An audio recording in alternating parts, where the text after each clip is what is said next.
Hello students, आज की video के अंदर हम थर्मोडायनेमिक प्रोसेस के बारे में बात करेंगे। थर्मोडायनेमिक प्रोसेस हमने देखी, थर्मोडायनेमिक जो टर्म है, थर्मोडायनेमिक इक्विलिब्रियम है, इसके बारे में बात कर रहे थे। एक्चुअल में थर्मोडायनेमिक प्रोसेस क्या होती हैं? It is defined as path by which a system changes from one state to another state. देखिए, हम पहले जो बात कर रहे थे वो यहाँ पे कर रहे हैं। कोई भी रिएक्शन होती है वो इनिशियल स्टेज से कहाँ जाती है? फाइनल के अंदर। इनिशियल स्टेट से फाइनल स्टेट के अंदर। तो कह रहा है जिस पाथ को वो फॉलो करते हुए इनिशियल स्टेट से फाइनल स्टेट के अंदर कन्वर्ट होगी, उसे हम क्या करेंगे? Thermodynamic process. यानी एक प्रोसेस कंप्लीट हो गई, वो अपनी इनिशियल स्टेट से फाइनल स्टेट के अंदर जो भी उसका रिजल्टेंट था वहाँ तक पहुँच चुकी है। अब देखिए यहाँ पे टाइप्स कौन कौन सी हैं इसकी, जो मेन है टाइप्स के बारे में। ये इम्पोर्टेंट भी है और अच्छी है। मतलब देखिए, सबसे पहले बात करेंगे हम आइसोथर्मल प्रोसेस। अब यहाँ पे एक वर्ड यूज़ किया है मैंने, आइसोथर्मल। आइसो का मतलब क्या होता है? सेम। यानी आप ऐसे भी कह सकते हो कांस्टेंट, ठीक है। और थर्मल का मतलब होता है टेम्परेचर। यानी ऐसी प्रोसेस जिसके अंदर टेम्परेचर क्या होगा? कांस्टेंट होगा, उसे हम क्या कहेंगे? Isothermal process. टेम्परेचर क्या रहेगा? Constant throughout the process. अगर टेम्परेचर कांस्टेंट है तो ऐसी प्रोसेस को हम किस नाम से जानेंगे? आइसोथर्मल प्रोसेस के नाम से जानेंगे। और देखिए, heat can flow from system to the surrounding. जो हीट है वो सिस्टम से सराउंडिंग के अंदर भी जा सकती है, एंड वाइस वर्सा। और इसका अपोजिट भी हो सकता है। To keep temperature constant. Temperature को कांस्टेंट रखने के लिए किसी भी सिस्टम के अंदर, अगर मान लो यहाँ पर बहुत ज़्यादा कोई हमने हॉट चीज़ ले रखी है, तो हीट एनर्जी क्या होती है? जो टेम्परेचर होता है, हीट जो है वो अंदर से बाहर की साइड मूव करना स्टार्ट करेगी, ताकि क्या हो? ये कूल डाउन हो जाए। और अगर बाहर का टेम्परेचर ज़्यादा है और इसके अंदर हमने कोल्ड वाटर स्टोर किया हुआ है, तो क्या होगा? एनर्जी अपोजिट डायरेक्शन के अंदर मूव करना स्टार्ट करेगी, ताकि इसका टेम्परेचर और जो सराउंडिंग है सिस्टम का और सराउंडिंग का टेम्परेचर कॉन्स्टेंट हो जाए, एक दूसरे के इक्वल आ जाए। तो इसका मतलब क्या हो रहा है? वहाँ पे टेम्परेचर को कांस्टेंट करने की कोशिश की जा रही है।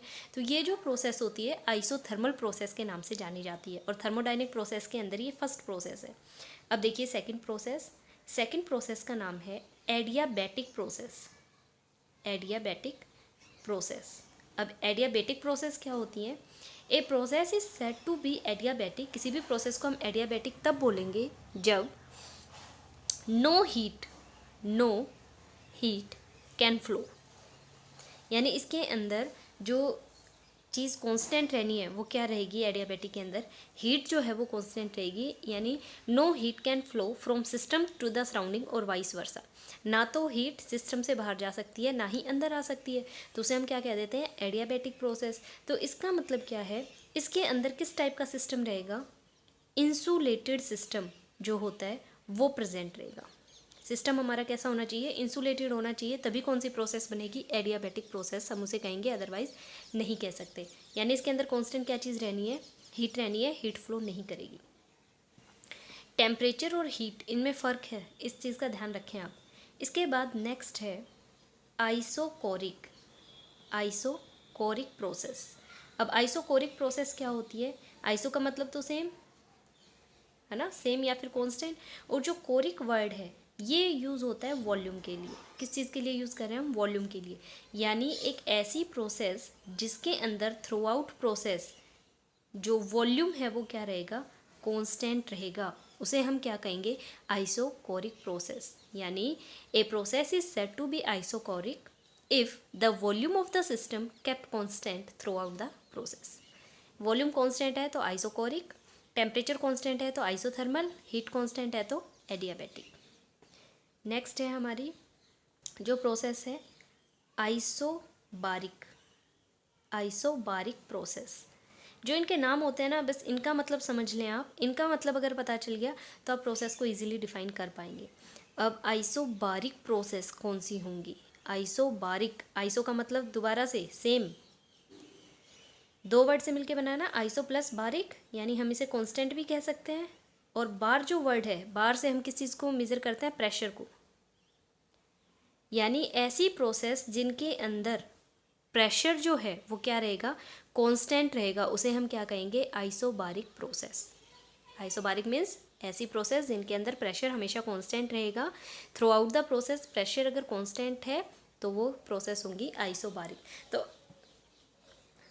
यहाँ पर अपने जो थर्मोडायनेमिक प्रोसेस थी उसके अंदर मेन 4 टाइप पढ़ी हैं, आइसोबारिक, आइसोकोरिक, एडियाबैटिक और आइसोथर्मल। सबका मतलब पता चल गया, किसके अंदर क्या चीज़ कांस्टेंट रहने वाली है ये भी पता चल गया। ये सारी की सारी जो प्रोसेस है काफ़ी इंपॉर्टेंट है, इनका मीनिंग कभी भी साइंस में चेंज नहीं होगा जब तक आप पढ़ रहे हैं, ना फिजिक्स में चेंज हो सकता है ना केमिस्ट्री में चेंज हो सकता है। तो ये चीज़ें अभी बहुत अच्छे तरीके से पढ़ लें, ये कभी भी चेंज नहीं होंगी।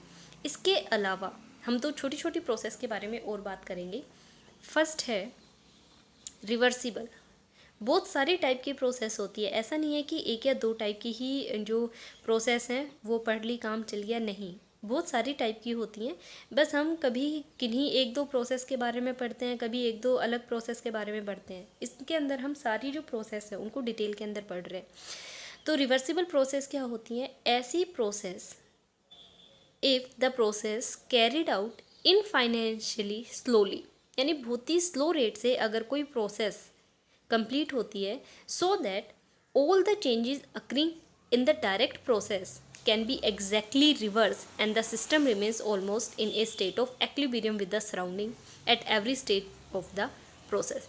यानी ऐसी प्रोसेस जो बहुत ही स्लो स्पीड से हो और जिसके अंदर हम ये चीज़ देख सके कि किस तरीके से रिएक्टेंट जो है वो प्रोडक्ट के अंदर कन्वर्ट हो रहे हैं और एग्जैक्टली हम उसे रिवर्स भी कर सकें। यानी मान लो ये कोई प्रोसेस है, ए से ये कन्वर्ट हुआ बी के अंदर, देखिए कोई फिजिकल प्रोसेस भी हो सकती है, केमिकल भी हो सकती है।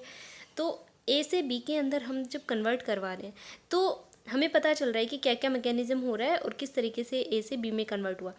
तो सेम उसी तरीके से बी जो है वो ए के अंदर भी कन्वर्ट अगर हो जाए, ठीक है, अगर बी ए के अंदर भी कन्वर्टेबल है, ऐसा पॉसिबल है, तो हम उसे क्या कहेंगे, रिवर्सिबल प्रोसेस के नाम से जानेंगे। यानी अगर रिएक्शन फॉरवर्ड डायरेक्शन में जाती है तो बैकवर्ड डायरेक्शन के अंदर भी आनी ही आनी चाहिए।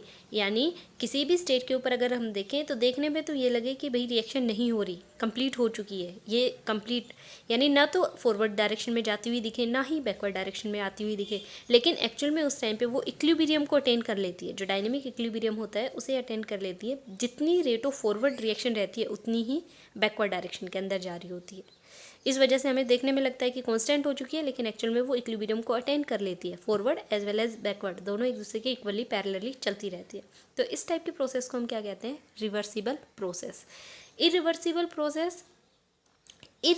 प्रोसेस जो होती है ये रैपिडली कैरिड आउट होती है, यानी बहुत ही जल्दी कंप्लीट हो जाती है, ठीक है, और बहुत जल्दी कंप्लीट हो जाएंगी। इनके अंदर जो स्टेप्स होते हैं वो रिट्रेस नहीं हो सकते कभी भी। यानी एक बार फॉरवर्ड डायरेक्शन के अंदर अगर प्रोडक्ट बन गया, एक बार रिएक्शन इस रिएक्टेंट से ये प्रोडक्ट बन गया तो कभी भी ये बैकवर्ड डायरेक्शन के अंदर नहीं आएगी, कभी भी हम प्रोडक्ट से रिएक्टेंट नहीं बना सकते। तो इस टाइप की जो रिएक्शंस होती हैं उन्हें इरिवर्सिबल प्रोसेस के नाम से जाना जाता है। जो प्रोसेस होती है यानी these can not be retrace and any change in the external condition disturb the equilibrium. और अगर हम ज़बरदस्ती इसके अंदर कोई भी चेंजमेंट करने की कोशिश करेंगे तो वो भी पॉसिबल इसके अंदर नहीं हो पाएगा। रिवर्सिबल में बैकवर्ड डायरेक्शन में जा सकती है, इरिवर्सिबल के अंदर बैकवर्ड डायरेक्शन में नहीं आ सकती रिएक्शन। तो टोटल ये अलग क्लासिफिकेशन है रिवर्सिबल और इरिवर्सिबल प्रोसेस का, और है तो ये भी प्रोसेस ही, और ये थोड़ी अलग टाइप की है जो हमने पहले देखी हैं 4 टाइप। तो आपकी जो प्रोसेस थी वो सारी यहाँ पे कंप्लीट हो गई हैं, इन्हें कम्प्लीटली अच्छे तरीके से आप पढ़ें।